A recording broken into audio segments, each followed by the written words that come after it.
അബ്ദുറഹ്മാൻ സലഫിയും KNMന്റെ നേതൃത്വത്തിൽ നിൽക്കുന്ന ബഹുമാനനായ അബ്ദുസ്സലാം സുല്ലമിയും എല്ലാം പഠിപ്പിക്കുന്നത്. 4 ഖബർ ശിക്ഷയെ അവർ നിഷേധിക്കുന്നു. ഖബർ ശിക്ഷ ഇല്ല എന്ന ചേകന്നൂരിന്റെ വാദത്തിലേക്ക് യഥാർത്ഥത്തിൽ എത്തിപ്പെട്ടിരിക്കുന്നു. 5 സിറാത്തിനെ അവർ തള്ളിയിരിക്കുന്നു. സിറാത്ത് ഇല്ല എന്ന് KNM ഇപ്പോൾ പറഞ്ഞുകൊണ്ടിരിക്കുന്നു. 5 ദജ്ജാലിനെ KNM നിഷേധിക്കുന്നു. അബ്ദുസ്സലാം സുല്ലമിയുടെ വാദം ഏറ്റെടുക്കുക വഴി KNMന്റെ അബ്ദുറഹ്മാൻ സലഫിയുടെ TPF കോയ മദനിയുടെ അനസ് മൗലവിയുടെ എല്ലാവരുടെയും വാദം ഇപ്പോൾ ദജ്ജാല് ഇല്ല, ദജ്ജാല് വരില്ല എന്ന അവസ്ഥയിലേക്ക് എത്തിപ്പെട്ടിരിക്കുന്നു. 7 സിഹിറിന്റെ ഹദീസുകളെ നിഷേധിക്കുന്നു. സിഹിർ ഫലിക്കുമെന്ന് വിശ്വസിച്ചാൽ കാഫിറാണെന്ന തത്വത്തിലേക്ക് എത്തുകയും അതുവഴി നമ്മുടെ മുഴുവൻ മുൻഗാമികളും കുഫറിലാണ് എന്ന് പറയുന്നിടത്തേക്ക് അവരെത്തിയിരിക്കുന്നു. 8 സിഹിർ പോലുള്ളതിന് പരിഹാരമായി അജുവാക്കാരക്കു മഹത്വമുണ്ടെന്ന് മുത്തനബി പറഞ്ഞതിനെ ഇവർ നിഷേധിച്ചിരിക്കുന്നു. ഷഫീഖ് അസ്ലമിന്റെ ആ നിഷേധം ഏറ്റെടുക്കുക വഴി അബ്ദുറഹ്മാൻ സലഫിയും TPയും എല്ലാവരും KNMും KJUവും ഇപ്പോൾ ഈ വാദത്തിലാണ് എന്ന അവസ്ഥയിലേക്ക് എത്തിയിരിക്കുന്നു. 9 സംഗീതത്തെ ഹലാലാക്കിയിരിക്കുന്നു.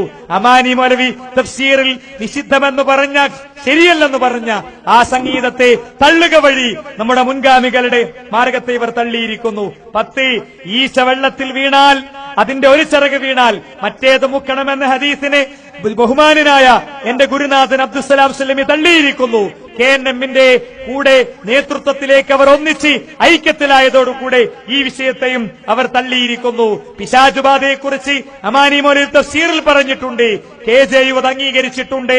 മാത്രമല്ല KM മൗലവി അത് അംഗീകരിച്ചിട്ടുണ്ട്. അദ്ദേഹത്തിന്റെ ഫത്വയിൽ യുവതയാണ് പുസ്തകം പ്രസിദ്ധീകരിച്ചത്. പോരാത്തതിന് നിങ്ങൾ കേട്ടോ, CM മൗലവി ഈ വിഷയത്തിൽ ജിന്ന് ശരീരത്തിൽ കയറിയാൽ ആളുകൾ അന്യഭാഷ സംസാരിക്കുമെന്ന് വരെ എഴുതിയിട്ടുണ്ട്. ഈ വാദം ഇപ്പോൾ ഇവർ മൊത്തത്തിൽ തള്ളിയിരിക്കുന്നു. ഡോക്ടർ ഉസ്മാൻ സാഹിബ് അടക്കമുള്ളവർ എഴുതിയ വാദത്തെ അവർ തള്ളിയിരിക്കുന്നു.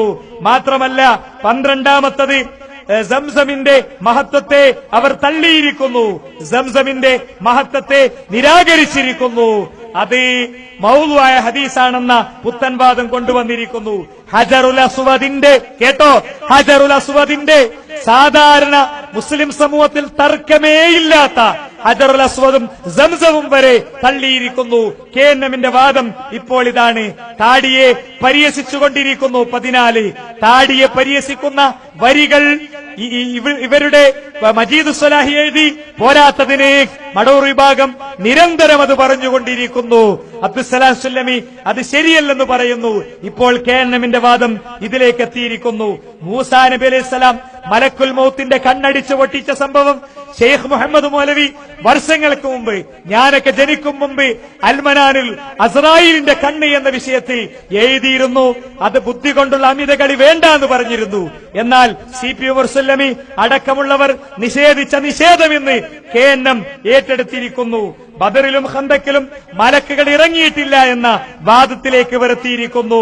കണ്ണേറിന്റെ ഹദീസ് അത് സ്വഹീഹാണെന്നും ബുദ്ധി ഇല്ലാത്തവരെ അതിനെ നിഷേധിക്കൂ എന്നും അമാനി മൗലവി എഴുതിയത് ഇവർ തള്ളിയിരിക്കുന്നു. ഹദീസുകളിൽ, ഖുർആനിൽ, തഫ്സീറുകളിൽ ഉള്ള വിഷയത്തെ ഇവർ നിരാകരിച്ചിരിക്കുന്നു. റമളാൻ കഴിഞ്ഞ് നിങ്ങളെടുത്ത 6 നോമ്പില്ലേ, അത് ഇല്ല എന്നാണ് ഇവരുടെ വാദം. സലാം സുല്ലമിയുടെ ആ വാദം KNM ഏറ്റെടുത്തിരിക്കുന്നു. ഈസാ അലൈഹിസ്സലാമയുടെ ഇറക്കം അദ്ദേഹം വരുമെന്നതിനെ സലാം സുല്ലമി നിഷേധിക്കുന്നു. അത്തൗഹീദ് പത്രികയിലൂടെയാണ് അത് നിഷേധിച്ചത്. നിങ്ങൾക്ക്